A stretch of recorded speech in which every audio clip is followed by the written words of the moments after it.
Council. I will try to be as brief as possible, considering you all have sat through a litany of presentations, many with numbers that usually tend to make people's eyes bleed.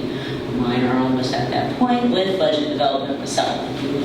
Wanted to update you all this morning. Mr. Popovich, Mr. Bryant, our head of city operations, Mr. Dressler, and some others participated in a call with DEQ's inspection division, specifically regarding some of our maintenance efforts at the landfill, as well as our tonnage permit modification efforts.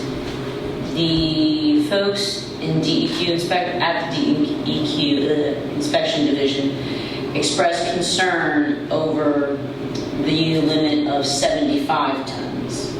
And I will say that their concern is that, with our current 51 daily tonnage limit, we oftentimes have days where we're a little over.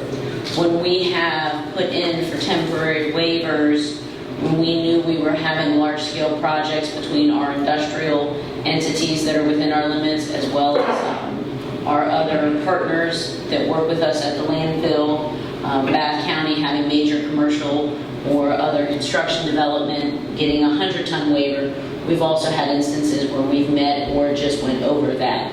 Their recommendation was to err on the side of caution and alleviate some of the back and forth with the constant reporting then that is required if you go over even just by a ton of timely notification, of actually asking for the modification to be 100 tons. Now that wouldn't mean every day that we're doing 100 tons or anything. That just gives us a sweet spot and some wiggle room and prevents us from going back to them for temporary waivers or other things. As you all know, this has been a very extensive process with them, what they've reviewed. We just now got our temporary waiver March 30th, a temporary waiver for 75 tons, while they're still considering our permanent modification for the 75 tons. So a temporary waiver is only good for 180 days. So, it might be best to plan with leeway, knowing that, if you every day collected 100 tons, I guess you would fill up yourself faster.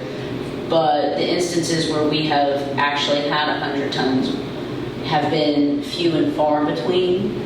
But it also gives staff some additional bandwidth with just how they have to monitor those scales every day and how we're able to accommodate folks like West Rock and Jevony and Bath with their needs, as well as community cleanup, which, as I'm sure you all in the public saw today, we have pushed out till we had good clarity on where we were with our tonnages and what DEQ was recommending.